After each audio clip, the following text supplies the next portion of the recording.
모세라는 시인이 있어요. 좀 이념적 성향은 좀 이렇게 일반 사람들과 맞지 않은 경우도 좀 있는 그런 시인인데 그의 시 중에 이런 문구가 있어서 그 문구는 좀 마음에 와닿는 문구가 있어서 같이 좀 나눠보고자 했어요. 어떻게 살 것인가 길을 찾아 나설 때는 낮은 차원의 선명한 길보다 높은 차원의 흐릿한 길을 선택하라. 그런 말이 있어요. 어떤 길을 내가 갈 것인가 길을 찾아 나설 때는 낮은 차원의 선명한 길보다 높은 차원의 흐릿한 길을 선택하라고. 흐릿하지만 높은 차원의 길을 선택할 때 그 인도하심을 따라가면 그렇게 뭔가 정상의 고지에 오를 수 있다는 그런 의미의 시구를 그렇게 본 적이 있어요. 물질적 풍요를 누리는 사람 중에도 마음이 이상하게 공허한 사람들이 많이 있잖아요. 마음이 공허한 사람들이 많아요. 많은 것들을 누리는데도 그러게 그것을 누리기까지 이제까지 살아온 목적이 어찌 보면 좀 더 잘 먹고 좀 더 잘 살기 위한 그 차원에서만 살아왔기 때문에 그래요. 그걸 이제 낮은 차원이라고 하죠. 조금 더 지금보다 잘 먹고 잘 살기 위한 목적으로만 사는 것. 그런 낮은 차원에서만 살아가다 보면 인생의 종착역에 갔을 때 그냥 남는 게 없고 마음이 공허하게 된다는 거예요. 사람은 하나님의 형상으로 지음받았기 때문에 이 세상에 태어난 것이 부자로 살아보다가 죽으려고 태어난 것은 아니에요. 그렇게 살아보면 그것도 복이지만 기왕에 살 바에는 좀 넉넉하게 풍요롭게 사는 것도 복은 복이지만 그렇게 살기 위해서 이 땅에 우리가 태어난 것은 아니라는 거죠. 당장에 뭐가 뚜렷하게 안 보여도 아브라함처럼 하나님의 말씀을 조차 따라가는 인생이 높은 차원의 길을 걷는 사람이라는 걸 우리에게 알려주고 있습니다.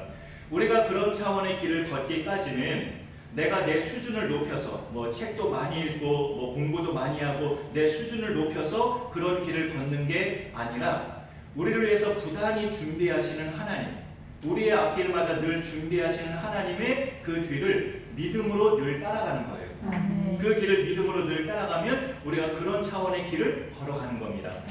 하나님이 아브라함을 처음 부르셨을 때 그에게 주신 말씀이 내가 너로 큰 민족을 이루게 하고 너에게 복을 주어 내 이름을 창대하게 하리라. 이 말씀을 주셨고 땅의 모든 족속이 너로 말미암아 복을 얻으리라. 그 말씀을 주셨어요. 굉장히 높은 차원의 그런 인생을 아브라함에게 말씀으로 던져주신 거예요.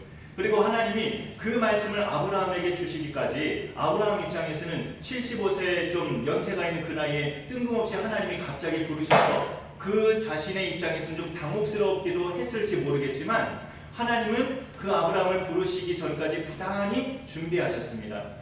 데라 집안의 세 아들 중에 맏아들 아브라함을 계속 하나님은 주목하시면서 내가 이 아브라함을 언제쯤 부를까? 언제쯤 내가 호명을 할까? 늘 생각하시면서 하나님이 하나님 안에서 판단하신 때에 아브라함을 부르신 거예요. 너는 너의 아버지 집을 떠나라. 우상 숭배하던 네 아버지 집에서 네 고향 땅에서 너는 떠나라 하면서 부르셨는데 당사자 입장에서는 갑자기 부르셔서 당혹스러울 수 있지만 하나님은 긴 시간 동안 부단히 준비하시다가 부르셨기 때문에 믿고 따르면 그 준비된 길을 우리가 경험할 수 있는 거죠. 그 준비된 하나님의 은총들을 누리면서 따라갈 수가 있는 겁니다.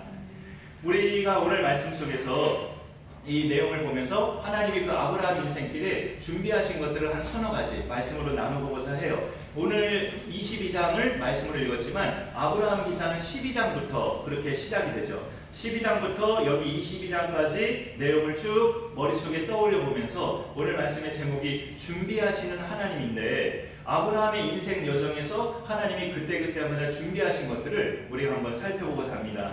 지금 표현을 인생 여정이라는 표현을 해봤는데 아브라함에게 하나님이 늘 준비하신 것 중에 대표적 하나는 그가 가는 길, 그가 가는 길을 항상 준비하셨어요. 이번에는 이 길, 그 다음에는 저 길 하면서 그가 가는 길을 항상 하나님이 마음속에 미리 준비하셔서 그의 길을 아브라함에게 제시해 주셨습니다. 처음 부르셨을 때 너는 너의 고향과 친척과 아버지 집을 떠나 내가 너에게 보여줄 땅으로 가라. 보여줄 땅으로 가라고 그 길을 그렇게 어찌 보면 좀 막연하게 제시하셨죠. 아브라함 입장에서는 그 땅이 이름이 뭔지 알지도 못하는 땅으로 가서 나중에 가나안 땅이라고 기록이 되어 있지만 아브라함 입장에서는 알지도 못하는 땅이고 아는 사람도 없고 생전 낯선 그런 땅에 가는 건데 거기에서 이제 정착을 시작한 건데 그러기까지 하나님이 앞서 인도하신 것은 당연한 거고 아브라함과 동행한 많은 사람들이 있었어요. 그의 조카 롯도 있었고 부인 사례도 있었고 또 여러 많은 집에서 길들인 종들이 많이 있었습니다. 그 많은 동행한 사람들이 그 사람들 자체가 하나님이 그의 앞길을 준비하셨다는 하나의 증거입니다. 하나의 증거. 내가 어떤 타지로 여러분 떠나려고 할 때요, 혼자 몸으로 떠나는 것보다 동행하는 식솔들이 많은 것하고는 상당히 다릅니다. 혼자 몸으로 떠나는 것과 나와 동행하는 식솔들이 많이 있는 상태에서 같이 떠나는 것은 느낌이 다르죠. 물론 내가 한 집안의 가장 리더 입장에서 그 많은 식솔들을 내가 책임지고 거느려야 된다면 또 무거운 책임감이 들 수 있겠지만 분명한 것은 사람의 마음이라는 게 혼자서 타지를 떠나는 것보다 여러 사람과 같이 떠나는 것은 훨씬 더 든든함이 돼요. 나중에 아브라함의 손자 야곱은 자기가 형이라고 속여서 아버지의 축복권을 따내서 형의 미움을 받아가지고 라반의 집으로, 외삼촌 집으로 피신할 때 홀몸으로 갔어요. 혼자 몸으로 외롭게 가서 밤에 돌을 베개에 삼고 잠을 자는 그런 처량한 인생이 됐죠. 그러나 그의 할아버지 아브라함은 하나님이 떠나라 할 때 그 떠난 발걸음이 혼자 몸이 아니었단 말이죠. 그의 이미 부인된 사라와 조카와 그 다음에 많은 식솔들이 대거 그렇게 움직이는 대가족의 이동이었단 말이죠.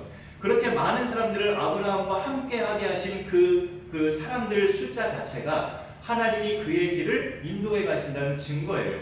내가 이렇게 너와 많은 대상들을 붙여주고 너를 인도하니 너는 두려워하지 말고 걱정하지 말고 내가 인도하는 땅으로 잘 가라. 하나님께서 그렇게 행하시는 거죠.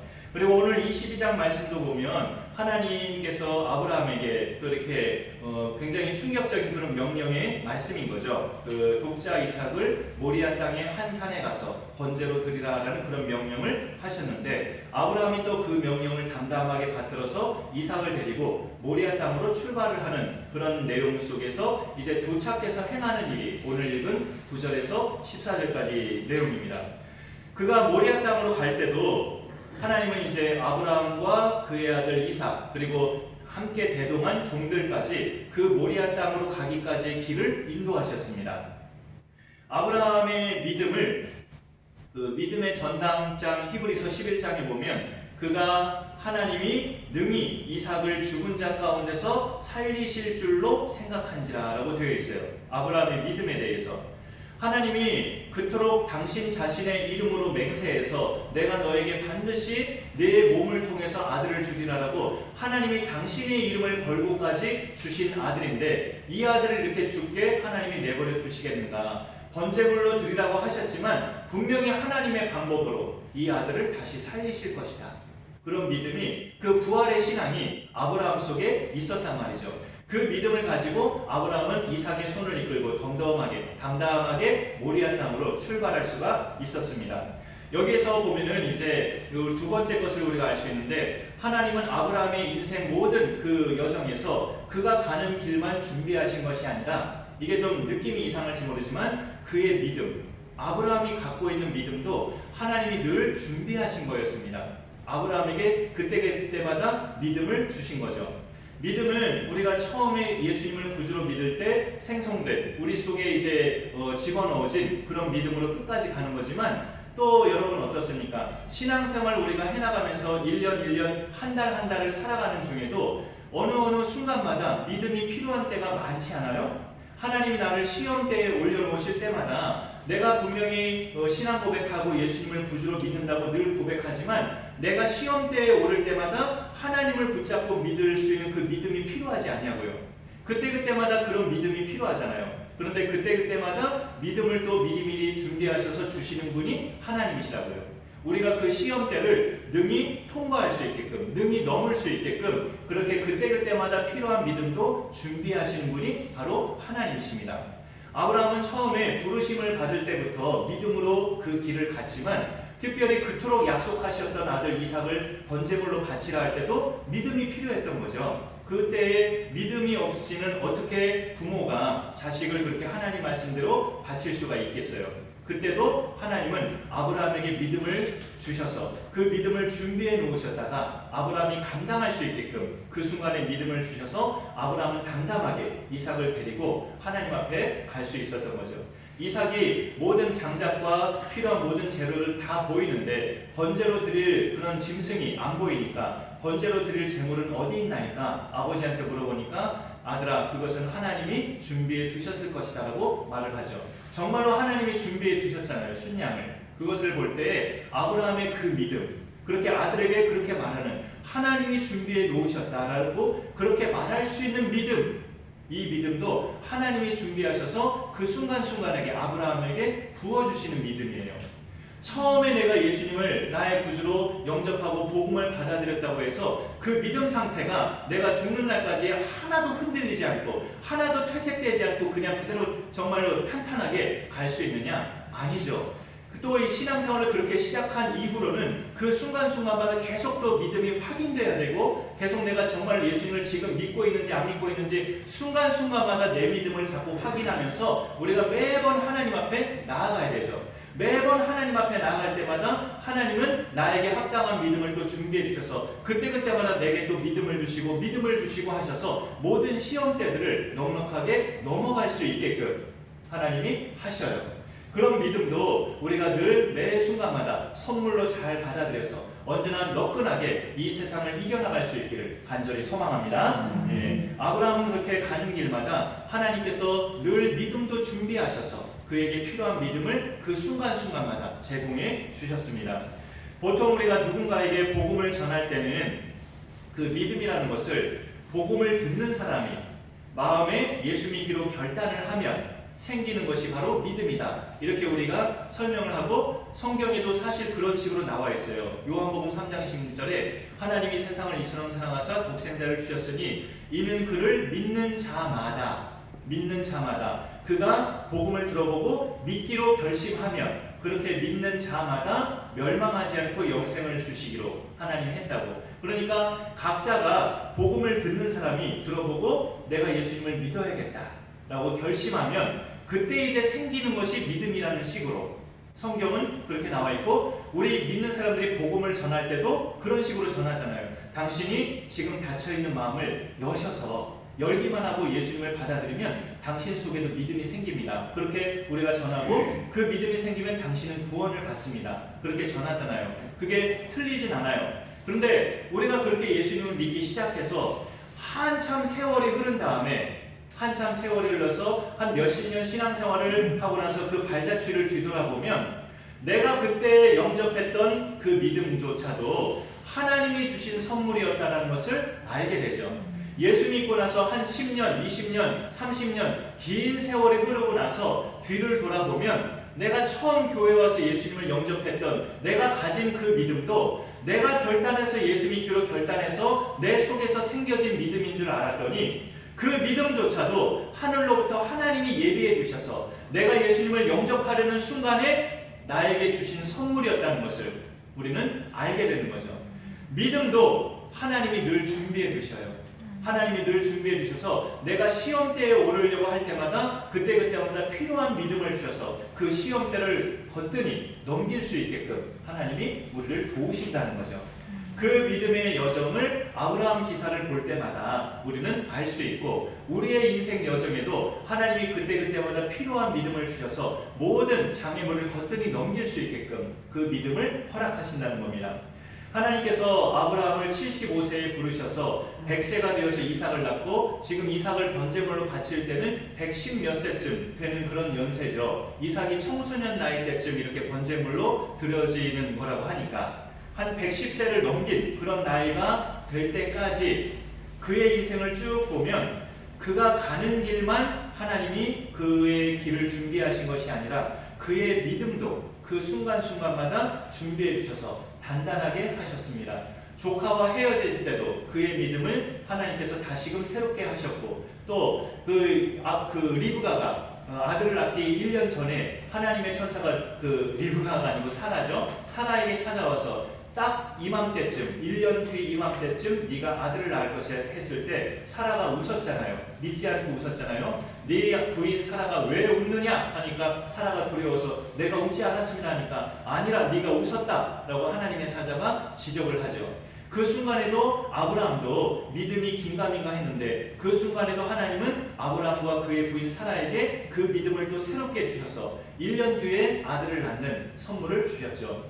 하나님이 모든 것들을 약속하신 것들을 주시기까지는 반드시 그 받는 자에게 필요한 것이 믿음인데 그 믿음조차도 하나님이 주신단 말이죠. 주실 때 또 내가 잘 받는 것이 또 중요하죠. 하나님이 지금 나에게 자꾸 믿음을 주려고 이런 시험 때에 나를 자꾸 올려놓으시는 거구나. 이런 연단의 길로 나를 자꾸 이렇게 가게 하시는 것이 내 믿음을 단단하게 하시려는구나 라고 깨달아지면 자꾸 이렇게 순종하며 간다면 그 믿음이 더 단단해지고 하나님이 주시는 믿음의 선물을 우리가 받아들이면서 감당해 나갈 수가 있습니다.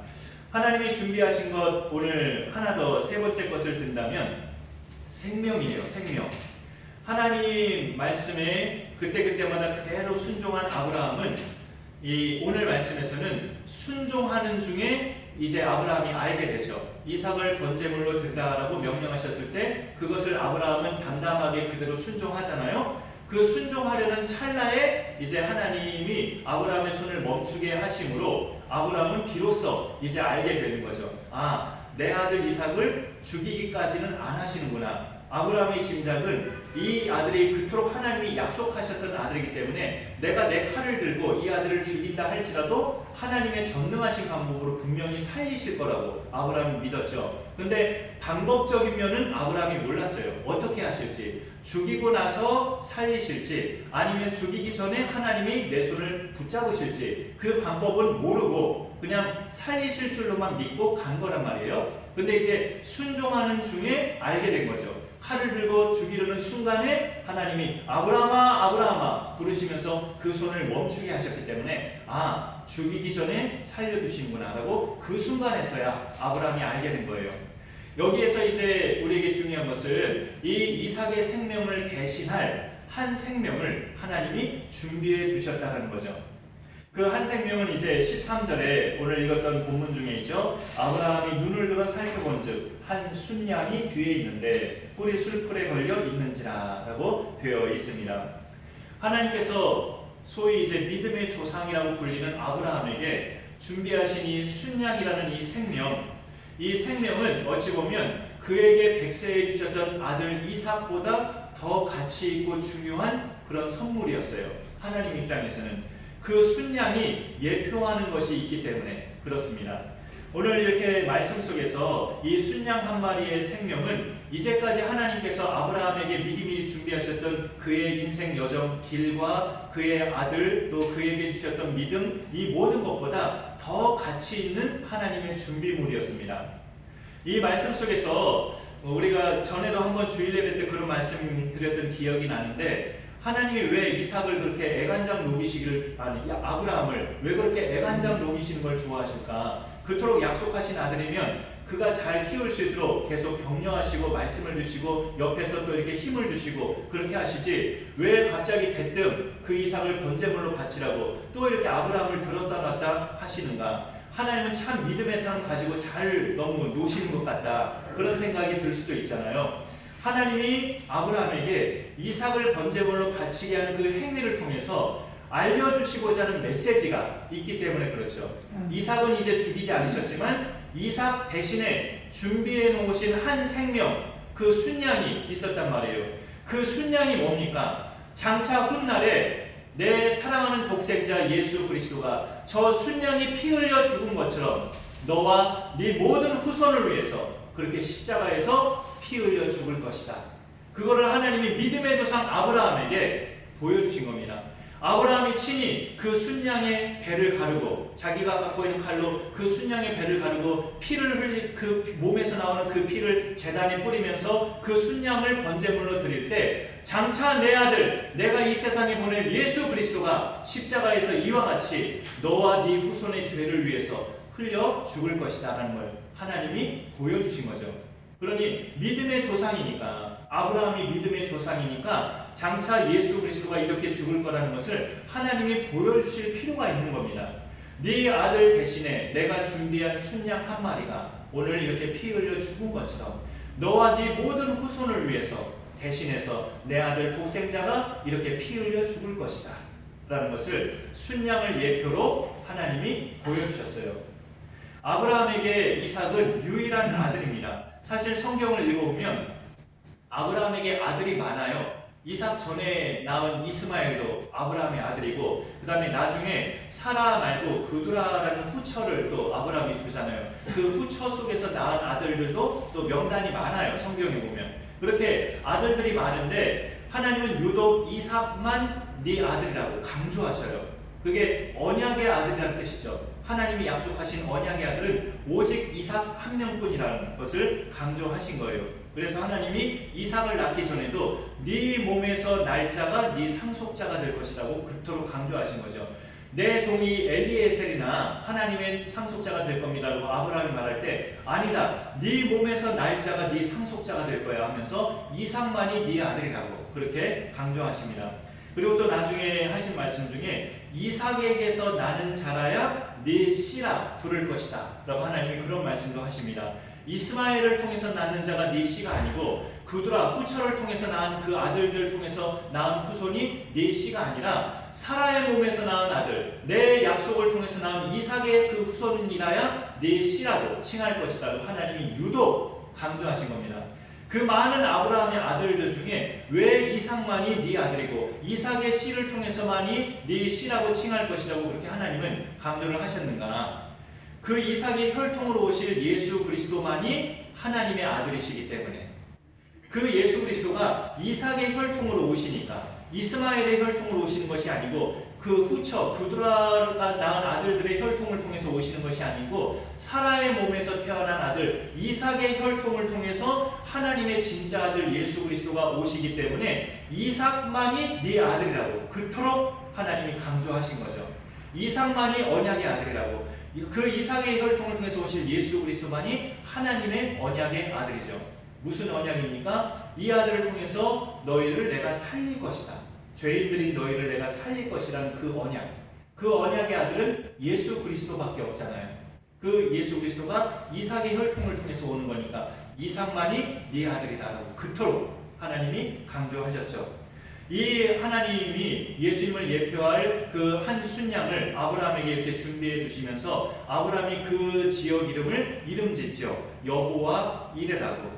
오늘 이제 14절까지 우리가 읽었는데 아브라함이 그 땅 이름을 여호와 이레라 하였으므로 오늘날까지 사람들이 이르기를 여호와의 산에서 준비되리라 하더라라고 말씀하고 있습니다. 우리 인생 여정도 아브라함과 똑같이 하나님이 준비하신 것들을 우리가 늘 생각할 수 있지 않겠습니까? 우리의 구원의 시점을 하나님이 생각하셔서 예수님을 하나님이 준비해 두셨고, 우리가 다닐 교회를 하나님이 준비해 두시고, 우리가 살 집을 준비해 두시고, 내 자녀들의 배우자감을 하나님이 준비해 두시고, 우리 어린 손주들 생명들이 다니는 학교들을 준비해 두시고, 모든 것들을 준비해 두셔요. 내 노후를 준비해 두시고, 내 건강을 준비해 두시고, 시험 때에 내가 오를 때마다 그때마다 시험을 감당할 수 있는 믿음을 준비해 두시는 하나님, 너무나 든든하신 하나님이에요. 그 하나님을 일컬어 아브라함이 표현하기를 여호와 이레라고, 준비해 두시는 하나님이라고 그렇게 일컫고 있습니다. 우리 하나님은 여호와 이레 하나님이십니다. 아까 우리가 막 손뼉치며 찬양한 것처럼 주님 내 길 예비하시니 나 찬송합니다. 여호와 이레 여호와 이레. 우리가 그렇게 찬양한 것처럼 나와 우리 모든 후손들의 앞길을 그렇게 그 순간순간마다 준비하시는 하나님을 일컬어 여호와 이레라고 그렇게 우리가 신앙 고백하는 거죠. 그 여호와 이레 하나님을 오늘도 우리가 말씀을 통해 다시 믿으면서 우리의 인생 여정에 늘 하나님 붙잡고 든든하게 나아가고 언제나 믿음으로 승리할 수 있기를 간절히 소망합니다. 기도하겠습니다. 하나님 감사합니다. 오늘도 수요 예배 함께 하신 분들과 또 주의 말씀 나누게 하심을 감사드립니다. 새해 들어 수요 예배 이렇게 창세기를 또 한동안 우리가 말씀으로 나누면서 하나님께서 그때그때마다 주시는 말씀을 우리가 함께 살펴보게 하심을 감사드립니다. 준비하시는 하나님이란 제목으로 오늘 말씀을 또 함께 나누게 하신 것을 감사드립니다. 아브라함의 그 인생 여정을 보면 그에게만 이런 놀라운 은총을 준비하신 것이 아니라 오늘날 예수 안에 있는 우리 모두에게도 이렇게 놀라운 그런 것들을 하나님이 이제까지 준비해 주셨고 그것들을 우리가 받아 누림으로 이제까지 믿음으로 살아왔다는 것을 또한 고백합니다. 하나님 아버지, 이 믿음 따라 우리의 또 여생과 우리 모든 후손들의 앞날도 하나님께서 또 선하게 인도하실 것을 믿고 모든 걱정 내려놓고 하나님 바라보면서 끝까지 믿음으로 승리하는 우리와 우리 모든 후손들이 되게 하여 주옵소서. 감사드리며 예수님의 이름으로 기도 올려나이다. 아멘.